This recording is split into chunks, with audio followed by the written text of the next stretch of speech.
The sky above the alien world was dark and full of storms. Red lightning flashed across the clouds, and thunder shook the ground. It was not a good day to fly.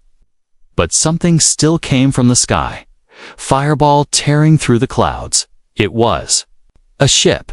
A human ship. The engines were broken. Smoke and sparks poured from the sides. The ship spun, falling fast. Inside, one man fought to survive. His name was Eli Warda, human pilot from Earth.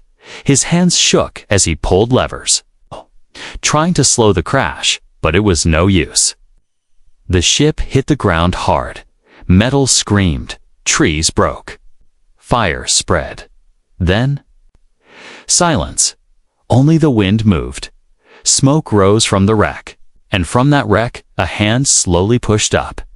Eli crawled out, his face cut and bloody. His suit was torn. He coughed, gasped for air, and fell to his knees. "Where am I?" he whispered. This was not Earth. The trees were too tall. The sky was purple, and everything smelled wrong. Not far away, something watched him. Kareth stood on a cliff, her sharp eyes locked on the crash site. She was a tall alien woman, strong, feared, and covered in armor made of bones. Her dark green skin shimmered in the light, and her black hair was braided with metal rings. She was known as Kareth the Ruthless, leader of the Iron Fang clan. No one challenged her. No one dared.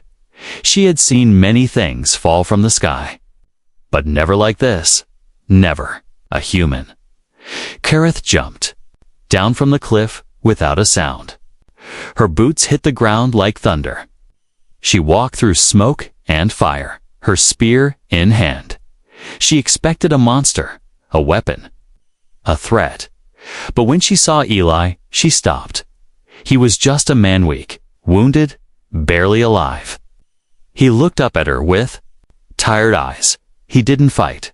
He didn't scream. He simply said, "Please, don't kill me." Kareth blinked. No one ever begged her. No one ever looked at her with fear and hope at the same time. She raised her spear. Her hands shook. She could end him now. One strike, and the threat would be gone. But something inside her said no.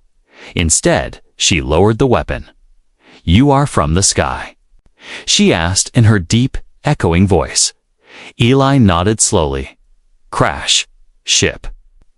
Broken, he could barely speak her language, but it was enough. Kareth looked around. The fire was spreading. Other warriors would come soon. If they saw him, they would kill him. Not because he was dangerous, but because he was different. "Can you walk?" she asked. Eli tried to stand. His legs shook, but he managed a few steps before falling again. Kareth growled, annoyed, but not at him, at herself. She was a warrior, not a nurse. She didn't help strangers. She killed them. But something about this human. She grabbed him, threw his arm over her shoulder, and carried him into the forest. Hours passed. They reached a small cave hidden by vines. Kareth laid Eli down gently. He looked at her, confused. "Why help me?" Kareth didn't answer right away. She looked at his broken ship, now far in the distance. Smoke still rose into the sky. Then she said softly, "I don't know." That night, Eli slept in pain. Kareth sat at the entrance of the cave, watching the stars. Her people would soon come looking. They would smell the crash. They would ask questions. And when they found out she was hiding a human, there would be war. She looked back at him, this strange creature from the stars, and felt something she had not felt in many years. Curiosity. The next morning, Eli woke up cold and coughing. Kareth gave him water and strange fruit. He took it with shaking hands and whispered, "Thank you." No one had said those words to Kareth in years. She said nothing. But inside, something moved. She stood and said, "You stay here. No sound, no light. If they find you, you die." Eli nodded, his eyes full of fear. But as Kareth walked out into the sun, she knew one thing for sure. Her world had changed.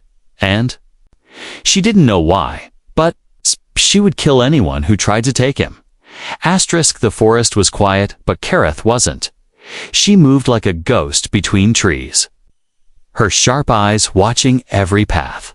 Her spear rested on her back. Her hands were ready to strike. Her mind was full of thoughts. Why did she help him? She didn't know. All her life, she had followed one rule: strength survives, weakness dies. But that humanella he was full of weakness. Broken, helpless, yet something in his eyes. It had stopped her blade. Now she was hiding him, feeding him, protecting him. If her clan found out, they would call her soft. They would challenge her for leadership. They would kill Eli without a second thought. Still, she kept him hidden. Inside the cave, Eli tried to sit up. Pain shot through his ribs. He gritted his teeth, but didn't cry out. He remembered what Kareth had told him. No sound, no light. He was learning quickly. He looked around the small cave. Vines hung from the walls. Glowing bugs crawled across the ceiling. His stomach growled. He was starving. Just then Kareth returned. She dropped something at his feet, a small animal, already skinned and cooked over fire. She also gave him water in a carved-out stone bowl. Eli looked up at her. "Thank you," he whispered again. Kareth grunted, turning away. "Eat fast. I don't stay long." But she didn't leave. She sat by the cave wall, her back to him, listening. Eli slowly began to eat. The meat was strange, but good. He didn't care. "He was alive. Your name?" he asked quietly. She didn't answer at first. He waited. Finally, she spoke. Kareth. "He?" repeated it. Ka. Reth. She didn't show it, but something inside her chest shifted. The way he said her name felt soft, kind. No one had ever spoken it like that. The next day, Kareth brought herbs for his wounds. She crushed them in her hands and pressed them to his cuts. Eli winced, but didn't pull away. "You're a warrior," he said softly. She raised an eyebrow. "You can tell. You carry yourself like one." She said nothing, but inside, her pride rose. He looked at her hands, strong, rough, stained with blood. But when she touched him, she was gentle. "I've never seen anyone like you," he said. Kareth stared at him. "And I've never seen anything as soft as you." They both laughed a little. Just a little. Days passed. Kareth hunted. Eli healed. He learned to eat the strange food. He learned a few alien words. He even carved a small flute from a bone and played it soft. Sad music that reminded him of Earth. Kareth listened from the shadows. The sound made her feel things she didn't understand. She was supposed to be cold, hard, dangerous, but around Eli, she forgot to be a beast. One evening, Kareth returned late. Blood ran down her arm. Her armor was cracked. Eli saw her stumble. He rushed to her. "Are you hurt?" "I'm fine," she growled. But she wasn single quotes. Eli helped her sit, cleaned her wound, tore part of his shirt to bandage it. Kareth watched his hands move. His touch was warm. "Why do you care?" she asked. Eli paused. "'Cause you saved me, and because I don't think you're as heartless as they say." She laughed just once, a sharp breath. "They call me the Ruthless. I've killed more beings than you've ever seen." "I believe you," Eli said. "But I also believe you didn't have to save me. Yet you did." Kareth stared into his eyes. Something was happening. Something dangerous. She was beginning to feel protective. Not just out of duty. Not just because he was weak. Because she liked him. The next morning, Kareth brought him a gift. A blade small light. Made for a human hand. "You need to protect yourself," she said. Eli took it, surprised. You trust me with a weapon. Kareth stepped closer. If I didn't, you'd already be dead. He smiled. For the first time, she smiled back. Later that night, Kareth stood outside the cave, watching the stars. The wind blew through the trees. Far away, she heard drums clan drums. Her people were close. Too close. She knew they would find the crash site soon. They would smell the human scent. They would come looking. She would have to make a choice. Keep hiding him, keep hardening, or kill him and keep her power. She clenched her fists. But when she turned and saw Eli asleep, curled in a blanket she had made for him, she already knew her choice. No one would take him from her. She was Kareth the ruthless, but for him, she would become Kareth the merciful, even if it meant spilling blood. Smoke rose high from the burned trees. Kareth stood over the ashes of the crash site, her boots crushing broken metal. It had been nearly 10 days since Eli fell from the sky, and others had found it. She bent down and picked up a broken piece of metal from the ship. It was clean. 2 clean scouts had been here. She smelled it in the wind. Her warriors. Her own people. They had found the wreckage. And they had taken something. Not Eli. No, he was still hidden in the cave. But a piece of his suit, shard of the human ship's hull. That meant they knew something strange had landed. They would return to question her. She had little time. Back at the cave, Eli practiced holding the small alien blade Kareth had given him. His cuts were healing, his color returning. Every day, he got a little stronger. When Kareth arrived, he could see something was wrong. Her jaw was tight, her eyes hard. What happened? He asked. She tossed the metal shard on the ground. They know, she said. Eli looked at it. His face turned pale. Will they come? Nodded slowly. They will come. They will. Ask questions. And if they find you, ... He didn't need her to finish the sentence. Then I'll leave, he said quietly. I'll run. I don't want to cause you trouble. Kareth stepped forward fast. Her voice was sharp. No. He looked up, confused. No, she said. Again, if they take you, they won't just kill you. They'll say, I'm weak. They'll challenge me. They'll burn everything. Eli frowned. Because of me? She didn't answer. She just looked away. The silence said yes. That evening, the drumming started. Not from far. From near the edge of Kareth's camp, she brought Eli deeper into the forest and ordered him to stay quiet. Then she went back to face her people. The drums were slow, a warning beat. They weren't at war, not yet. She entered the camp where the warriors stood around a large fire. Her second in command, Vorak, stepped forward. His sharp eyes watched her closely. We found strange metal, he said, tossing another piece of Eli's ship onto the fire. Not from our world. Kareth said nothing. A trail led from the crash, but then it stopped. Still, she said. Nothing.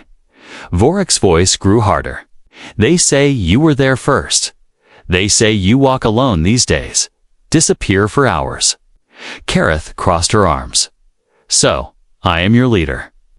I walk where I choose. He stepped closer. Unless you're hiding something. The fire crackled. Tension filled the air. Kareth leaned in. Careful, Vorak. The last man who accused me lost his tongue. Vorak smiled, but it was not kind. Then prove you are still strong. Let us search the woods. Let us follow your path. She knew what that meant. They would find Eli. They would kill him. She had to act fast. That night, she returned to Eli, her breathing heavy. They will search tomorrow, she said. We must move you. Eli stood up. Where? There's an old ruin. Far in the mountains, no one goes there. Eli hesitated. Kareth, I don't want to run forever. I can fight now. She stepped close. No, you fight and die. I fight and you live.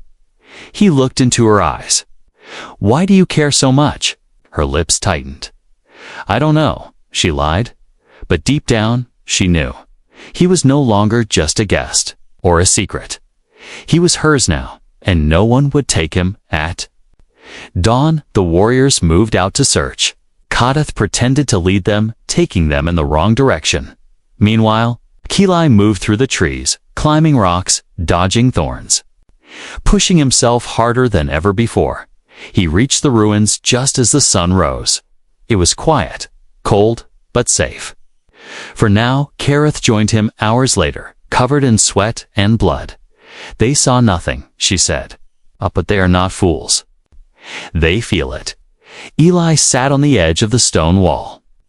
They'll never accept me, will they? Kadeth looked up at him. No, they call you a curse now. They say I protect a demon from the sky. They think you'll bring war. Eli's shoulders dropped. I don't want war. She walked over, sat beside him, and spoke softly. Then survive. Just survive. That will be your answer.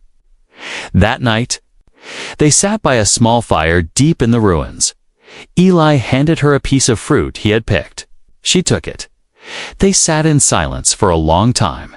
Finally, she said, You are not a curse. Eli smiled faintly. Thanks. But if anyone touches you, she added, gripping her blade, they will learn what I am. He looked at her, this alien warrior who had shown him kindness, risked her life for him, and now guarded him like a treasure. He knew then she would kill for him. And maybe, just maybe, she already had. The ruins were quiet, but not lifeless. Vines grew on old stones. Birds with silver feathers flew in the trees above. Strange glowing insects crawled through cracks in the walls. Eli sat near the broken steps of what once looked like a temple. He held a piece of wood in his hands, carving slowly with the small blade Kareth had given him. His hands were rough now. His body was stronger. Every day he healed more. Kareth stood nearby, arms crossed, watching him. You make that thing again, she said. Eli smiled. It's not a thing. It's called a flute. I used to play back on Earth. She tilted her head. Is it a weapon? He laughed. No, it's for music. For beauty, Kareth grunted. Useless. Still, she didn't walk away.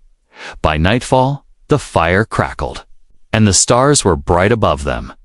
Eli brought the flute to his lips. He blew softly. A light, gentle sound floated through the air. High, sad notes. Then warmer ones. Then playful. Kareth narrowed her eyes. Her fingers twitched, confused. What is this? She asked. Music, Eli whispered. Something to feel. Something more than pain and fear. Kareth sat on the stone across from him, sword resting by her side. The music continued. 4. The first time in many years, she felt her shoulders relax. I don't understand it, she said. You don't have to, Eli replied. Just feel it. The next morning, Kareth returned from a hunt. She had blood on her armor and 2 bird-like creatures hanging from her belt. Eli ran to her, holding up a strange flat plant. Look, he said, grinning. I found these leaves. When they burn, they smell like honey. Kareth raised an eyebrow. You bring me leaves. They make the caves smell better, he said with a chuckle. Don't tell me even warriors hate good smells. To his surprise, Kareth actually smirked. Earthmen are strange. And alien warriors are grumpy, he shot back.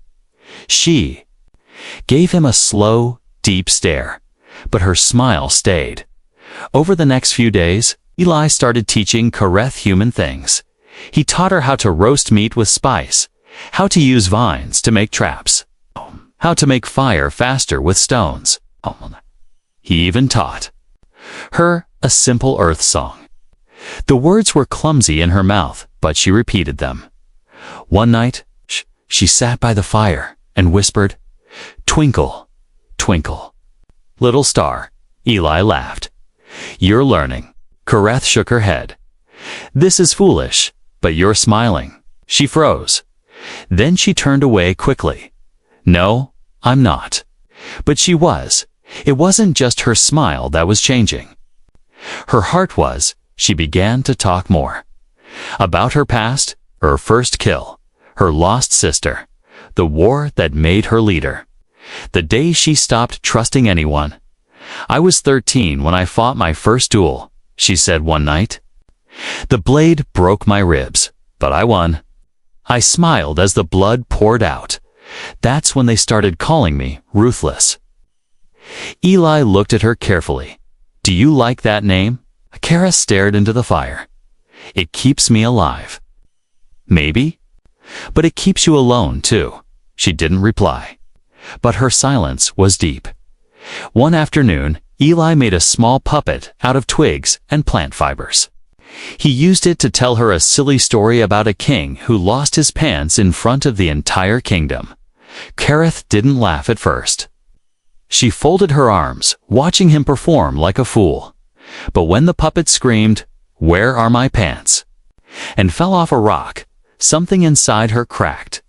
A loud, wild sound burst from her chest. She laughed. Not a small smile, not a quiet chuckle, a real, full laugh. Rough and sharp and strange. Eli froze. Then he smiled wide. "Did you just laugh?" Kareth blinked, shocked. She touched her chest. "I don't remember how that felt." Akili grinned. "It suits you." She picked up the puppet and growled playfully. "If you tell anyone, I'll crush your flute." But something had changed. Kareth was still strong. Still a killer. Still feared by her clan. But now, she also laughed. She listened. She watched the stars. She smiled when Eli said good morning, and she felt fear not of battle, but of losing something she didn't know she needed. One night, as the fire burned low, Eli looked up at her. "Why me, Kareth?" "Tease, why did you save me?" She stared at him. The old Kareth would have said, "You were useful." The new Kareth whispered, "Because when I saw you broken and afraid, I saw myself." Long ago, Eli's voice was soft. "You're not broken anymore." She turned away, her voice low.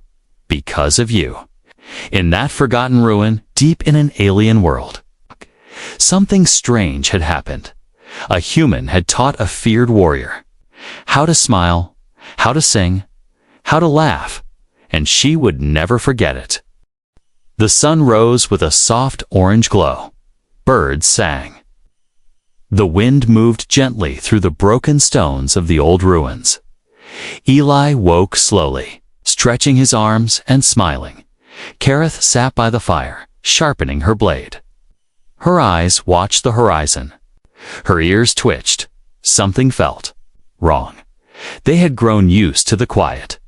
For many days now, no one had come. No drums. No scouts. No threats. But that morning, even the birds had gone silent. Kareth stood quickly. Her spear was in her hand before Eli even noticed. "What is it?" he asked. Standing up beside her, Kareth said one word. "Run." Eli didn't ask questions. They grabbed what little they had flute knife. Food and ran through the trees behind the ruins. Kareth stayed close, scanning the forest with sharp eyes.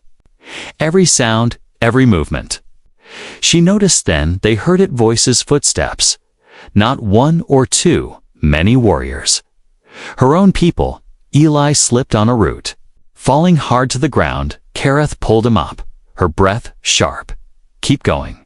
It was too late. A spear flew past them, slamming into a tree. Then came the shouting, "Stop, in the name of the Iron Council." Kareth turned and growled. Eli grabbed her arm. "Don't fight. We can talk to them." But Kareth shook her head. They don't want to talk. They want to punish. More warriors came through the trees, 10, maybe more. All armored, all ready. One stepped forward. You are a curse. A disease. Eli held up his hands. I'm not your enemy. Vorek didn't listen. He looked at Kareth. This is your last chance. Prove your loyalty. Kill him now. Kareth didn't move. She looked at Eli. Then at the warriors, then back at Eli. She dropped her spear. No. Gasps spread through the group. Vorek's eyes burned with rage. You betray your blood. Karath stepped between them and Eli. I choose him. That's when the attack came fast. Brutal, unfair. Kareth fought like a storm. Her fists crushed skulls. Her blade danced through the air. Eli tried to help, slashing with his small knife, but he was no warrior. A spear struck Kareth in the side. She screamed. Another warrior tackled Eli to the ground. Nitrogen monoxide. Kareth shouted, reaching out, blood pouring from her wound. But it was too late. They dragged Eli awake, kicking, screaming, fighting while Kareth lay in the dirt. Bleeding, her vision going black. When she woke, the forest was quiet again, but he was gone. Her chest burned not from the wound, but from the loss. Hours passed. Kareth moved slowly, bandaging her side with torn cloth. Every step hurt, but she had only one goal now. Find him. She followed the trail of broken branches and blood. She tracked their path with the skill of a true warrior, and then she saw at the camp. Dozens of warriors, flags of the Iron Council. Torches burning at the center. Tied to a post was Eli. His face was bruised, his shirt torn. But he was alive. Kareth's heart pounded in her chest. She crouched low behind a tree. She needed a plan. Inside the camp, Eli sat in silence. His hands were tied. His lips were cracked. Vorek stood before him. You turned our strongest warrior into a soft fool, he said. You made her laugh, sing, act human. Eli looked up, his voice weak but clear. No, she made herself better. I just reminded her she wasn't a monster. Vorek snarled and raised his fist. But before he could strike, the sky lit up red. An explosion rocked the ground. Smoke filled the camp. Warriors screamed. Kareth had returned. She charged through the smoke like death. Itself, she moved like lightning. Silent, deadly. One by one, she cut them down. She reached Eli in seconds and broke the ropes with a single slice of her blade. Eli fell into her arms. I knew you'd come. He whispered. Kareth held him close. Always. But the fight wasn't over. Vorek charged. Toward them, his blade raised. You will die for this. He roared. Kareth turned, her face calm. No, she said. You will. Their blades met with a crash. Eli watched as Kareth and Vorek fought steel against steel. Rage against rage. It was the duel of legends. In the end, Kareth stood over Vorek's body. Her blade was red.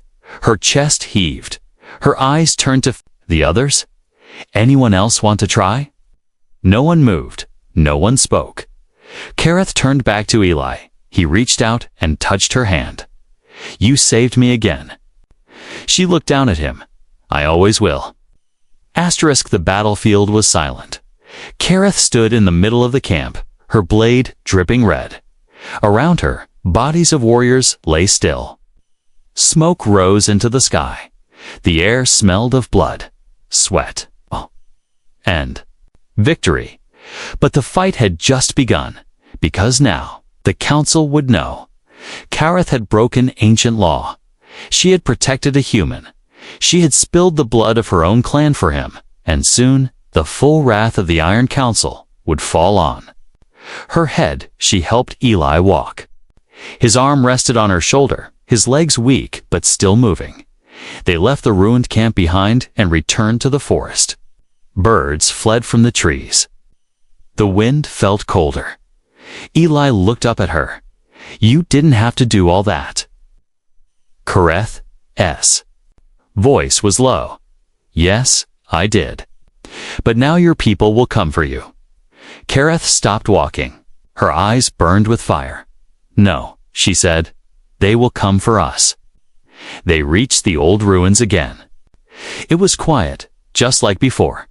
But this time, Kareth knew it would not last. She cleaned her wounds, reforged her armor with pieces taken from the fallen warriors, and sharpened her blade until it could split stone. Eli watched in silence. She looked like a queen preparing for war. What are you planning? He asked. Kareth turned to him. I will challenge the council. I will stand in front of all the clans, and I will fight for your life. Eli's eyes widened. That's suicide. Not if I win. That night, Kareth lit a war signal flames, so high they could be seen across the land. A message to the Iron Council. Come, face me by morning. They arrived. Warriors from 10 clans surrounded the ruins. Banners waved in the wind. Drums beat slowly. At the front stood the 3 high elders of the council ancient, proud and full of hate. The middle elder, wrapped in gold and iron, shouted, Kareth the Ruthless. You broke sacred law. You protected a human. You killed your own. Kareth stepped forward, armor shining, eyes cold. I broke nothing, she said. I followed my heart. The elder laughed bitterly. He is not one of us. He has no place here. Kareth raised her blade high. Then I challenge by blood. Trial by combat. Gasps filled the air. The elder growled. Who do you name as your bonded? Kareth turned to Eli, standing just behind her. She reached out, took his hand, and said loudly for all to hear, This human, Eli Ward, he is mine. A circle was made in the ruins. Warriors stood all around. No one spoke. No one breathed. Kareth stepped into the circle, her opponent, Commander Raynok, a champion chosen by the council. He was a monster taller than Kareth, body covered in black armor, eyes full of rage. He grinned at her. You protect a pet, you'll die with him. Kareth spun her blade once. I've killed worse. The gong sounded. The fight began. Steel clashed. Dust rose. The ground shook. Kareth moved like lightning, but Raynok was strong. His blows cracked stone. Every hit she blocked sent pain shooting through her arms. But she didn't stop. She could and single quotes. She thought of Eli, how he had smiled when she laughed, how he had whispered thank you in her darkest hour. She thought of the songs, the stars, the silly puppet. And she fought harder. Raynok struck her across the face. Blood sprayed. She fell to one knee. He laughed. You're weak now. Kareth wiped the blood from her mouth. No, I just remembered something. She stood up tall. I fight for someone I love. With a roar, she charged. One strike to the leg, another to the ribs. A final, spinning cut straight across Raynok's throat. He dropped to his knees, then fell. The crowd was silent. Kareth stood, covered in blood, breathing hard. She looked at the elders. Your warrior is dead, she said. Your challenge is over. The eldest elder stepped forward. You've won. By law. But this will not be forgotten. Kareth stared back. I hope it isn't. She turned to Eli, who stood shaking near the edge of the circle. She walked up to him, took his hand, and raised it in front of the entire crowd. This human is not a curse. He is not weak. He is not your enemy. She looked at the watching warriors. He is the reason I remembered who I really am. No one dared speak against her. Not now. Not after what they had seen. That night, the stars shone brighter than ever. Eli and Kareth sat by the fire, hands held tight. "You could have died," he whispered. She looked at him, eyes soft. "So could you." He smiled, "But we didn't." She smirked. "Not yet." They both laughed. But deep inside, they knew one thing for certain: this war wasn't over, but together, they could face anything. The fire burned low. Kareth sat beside Eli under the ruined arch, her armor cracked, her blade resting across her knees. She stared at the flames, but saw only shadows, memories of war, blood, and pain. Eli reached out and gently touched her hand. "You're shaking," he said. Kareth didn't answer. She wasn't afraid of battle. She was afraid of what came next. Word spread fast across the clans. Kareth had claimed a human, fought the council's champion. Some saw her as a hero, others as a traitor. And now, the Iron Council was split. Some elders whispered that Kareth's trial by combat was valid. Others said it was a trick and insult to tradition. Some warriors said the human should be honored. Others called for his execution. 2 days passed. Then came the summons. A final trial, not of blood, but of honor. Kareth was to appear before the full council, every elder, every clan. She would speak her truth, and then they would judge. If she failed, both she and Eli would be killed. Eli looked at her as they packed for the journey. "You don't have to do this," he said. "We could run. Find another world." Kareth tied her braid tight. "I'm tired of running. But what if they don't listen?" She turned to him. Her voice was firm. "Then I'll die with you. Not before you, not after. With you." Eli couldn't speak. His eyes filled with tears. He looked at her, this warrior who had once been feared, now standing tall because of him. She had saved him so many times. Now, he would stand by her.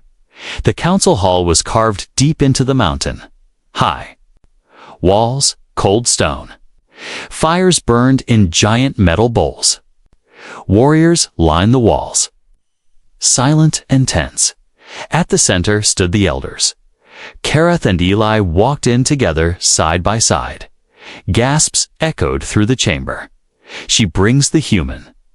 She has no shame. She dares stand beside him. Stepped forward. "I came as you ordered," she said. "Speak your judgment." The middle elder stood, his robes heavy with gold. "You broke tradition. You shed blood. And yet you live."